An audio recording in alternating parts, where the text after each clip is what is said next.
12월 23일 새벽 말씀 묵상 시작하겠습니다. 거룩하신 아버지 하나님, 오늘도 주님의 귀하신 사랑과 은혜를 의지하고 이 하루를 시작합니다. 우리에게 말씀하여 주시고 주의 말씀 따라가는 하나님의 백성들, 하나님의 자녀들 될 수 있도록 우리를 성령으로 충만케 하여 주옵소서. 예수님 이름으로 기도합니다. 아멘.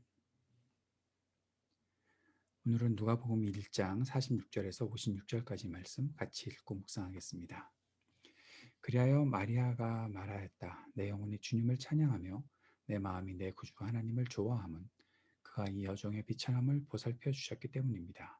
이제부터는 모든 세대가 나를 행복하다 할 것입니다. 힘센 분이 나에게 큰 일을 하셨기 때문입니다. 그의 이름은 거룩하고 그의 자비하심은 그를 두려워하는 사람들에게 대대로 있을 것입니다. 그는 그 팔로 권능을 행하시고 마음이 교만한 사람들을 흩으셨으니 제왕들을 왕좌에서 끌어내리시고 비천한 사람을 높이셨습니다. 줄인 사람들을 좋은 것으로 배부르게 하시고 부한 사람들을 빈손으로 떠나보내셨습니다. 그는 자비를 기억하셔서 자기의 종 이스라엘을 도우셨습니다. 우리 조상들에게 말씀하신 대로 그 자비는 아브라함과 그 자손에게 영원토록 있을 것입니다. 마리아는 엘리사벳과 함께 석 달쯤 있다가 자기 집으로 돌아갔다. 아멘. 오늘 우리가 읽은 이 본문은 예수 그리스도를 잉태한 마리아가 부른 찬미입니다. 사실 이 노래는 기독교에서 가장 유명한 노래로 전해지고 있는 것이죠. 교회마다 이 시를 노래로 불렀고 또 바흐 같은 위대한 작곡자도 이 시에 곡을 붙이기도 했었습니다. 이 노래, 이 시를 잘 살펴보면 이 속에는 승리의 찬양, 승리의 찬미가 담겨 있습니다. 그런데 이 모든 승리의 고백들, 승리의 선포들이 마리아가 자신이 임신했다는 것 때문에 부를 수 있는 그런 승리의 고백이 된다는 것이 참 금방 이해가 되진 않지요. 우리가 이미 알고 있듯이 마리아는 예수 그리스도를 잉태했고 하나님의 역사가 나타날 것을 알고 있기 때문에 이런 찬양을 하고 있다라고 보기만 한다면 그렇게 질문이 생길 것도 없겠지만 지금 그냥 보통 사람들의 생각을 가지고만 본다면 자신이 임신했는데 이러한 승리의 역전의 고백을 이렇게 하고 있나라는 생각들을 할 수도 있을 것 같습니다. 또 거기다가 마리아는 심각한 위기를 겪고 있는 것이죠. 처녀로서 잉태했다는 사실 때문에. 물론 이런 추측을 해볼 수 있을 것 같습니다.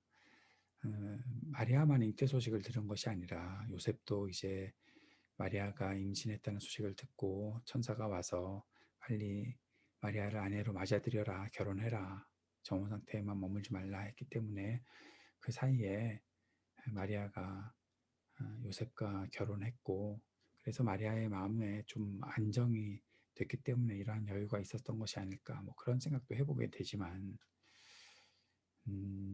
그것보다 마리아의 찬양 이 고백은 하나님께서 하신 말씀을 이루어질 것이라고 믿었기 때문에 이 바로 앞에 45절에서 어제 보았던 본문에서 엘리사벳이 마리아에게 하나님께서 하실 하나님의 말씀이 이루어질 줄을 믿은 여자가 행복하다. 바로 마리아야는 하나님께서 하실 일들이 이루어질 것을 분명히 믿고 있었기 때문에 그 안에서 행복한 마음을 갖고 또 주님께서 주는 평화와 하나님의 일들을 바라보는 그런 믿음을 더 굳세게 가지고 있었다라는 것들을 알 수 있고 그 가운데서 나오는 찬양이다라고 볼 수 있는 것이죠. 하나님께서 하시는 말씀이 이루어질 것을 알았기 때문에 세상의 것과 비교할 수 없는 행복을 누리고 있는 사람이 바로 이 하나님을 향해 찬양하고 있는 것이다 라고 보는 것입니다. 마리아가 하는 찬양을 살펴봅시다. 하나님은 어떤 분이신가? 자신이 지금 하나님을 찬양하고 하나님을 좋아하고 있는데 그 일들은 하나님께서 비천한 사람을 보살펴 주셨기 때문이다. 모든 세대가 나를 행복하다 할 것이다. 자신의 비천함 하나님께서 보살펴 주셨고 그래서 행복하게 될 것이다 라고 말하고 있습니다. 이것은 단지 자기 자신에게만 적용한다라고 보기보다는 하나님께서 이러한 일을 하시는 분이시다라는 사실을 깨달은 것이 아닐까 싶은 것이죠. 하나님은 그 이후에 계속 보면 약한 사람들을 위해서 그 능력으로 큰 일을 행하시는 분이시다. 하나님은 자신을 경외하는 사람들을 위해서 자비를 베푸시는 분이시다라고 말하고 있습니다. 그리고 연이어서 교만한 자들은 무너질 것이다. 하나님의 권능 때문에 그들은 무너지게 될 것이다. 제왕들을 왕조에서 끌어내리시고 자신의 힘만 의지하고 권력만 의지하는 자들은 하나님께서 그들은 다 무너뜨리실 것이다. 그리고 비천한 사람을 높이실 것이다. 배고픈 사람에게는 배부르게 하시고 부한 사람들은 빈손으로 떠나보낼 것이다. 하나님의 역전의 일들을 말하고 있는 것입니다. 하나님께서 가난한 자들의 편이시고 하나님께서 가난한 자들을 기억하시고 그들을 위해 일을 하시며 그들을 압제하던 모든 이들을 다 무너뜨리실 것이다라고 말하는 하나님의 역전과 승리의 고백을 승리의 일들을 찬양하고 있는 것이죠. 자, 다시 한번 생각해 보십시오. 이러한 일들이 마리아의 임신과 자신이 낳게 될 아들과 어떤 연관이 있을 것이라고 마리아는 생각하고 이 찬양을 하고 있는 것일까요? 마리아는 이 찬양을 하면서 하나님의 언약을 기억하고 있습니다. 하나님께서 그의 열심으로 모든 언약들을 성취하실 것들을 보여주고 있는 것입니다. 믿음으로 그 사실을 고백하는 것이죠. 이 마리아의 노래 속에서 우리가 한 가지 또 연상할 수 있는 것은 사무엘의 어머니 한나가 찬양했던 그 고백들이 이 속에 담겨 있는 것들을 보게 됩니다. 어떤 연관이 있나요? 하나님께서 하실 일들을 바라보기에 하나님을 찬양합니다라는 것입니다. 우리는 비천하고 연약한 존재이지만 그러나 하나님께서 함께 하시는 것들을 알기에 주님의 뜻과 귀하신 사랑들을 내가 이루어 갈 수 있다라는 그런 고백을 하고 있는 것이죠. 우리에게 적용해 봅시다.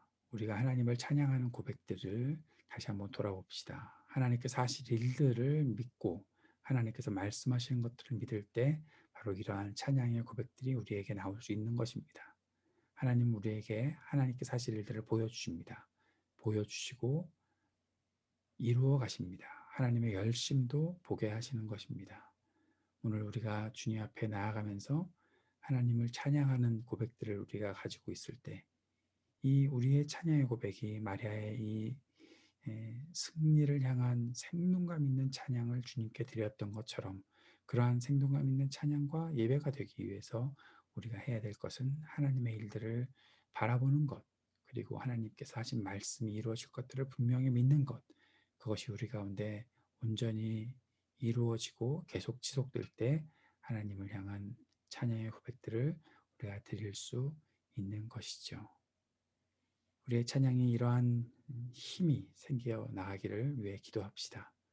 마리아와 엘리사벳이 함께 교제하며 하나님의 일들을 바라볼 수 있었던 것을 생각하며 우리도 단순히 내 어떠한 감정과 기분 상태에만 의존하고 주님을 찬양하는 것이 아니라 하나님의 말씀을 믿고 하나님이 하실 일들을 바라보는 믿음의 눈을 열어 주님을 온전히 찬양하고 하나님께서 어떤 분이신지를 더 깊이 알아갈 수 있는 우리 모두가 될 수 있기를 위해 오늘도 주님 앞에 기도하며 나아가는 이 아침이 되었으면 좋겠습니다. 오늘도 이 땅의 어려움들을 우리가 잘 극복할 수 있게 해달라고 주님 앞에 간구합시다. 그리고 우리 교우들과 자녀들, 청년들을 위해 또 IT 동영 선교사님을 위해 계속해서 기도하고 또 우리 교회의 모든 예배와 사역들을 위해 기도하며 주님 앞에 우리가 온전히 쓰임받는 하나님의 백성들 될 수 있기를 위해 또 미국 땅을 위해 우리 조국을 위해 계속 기도하는 시간 갖기 원합니다. 같이 기도하겠습니다. 하나님, 우리의 찬양이 끊임없이 울려 퍼질 수 있도록 우리의 모든 찬양 속에 하나님의 말씀을 향한 믿음과 헌신의 고백이 함께 나타나게 하여 주옵소서. 예수님 이름으로 기도드립니다. 아멘.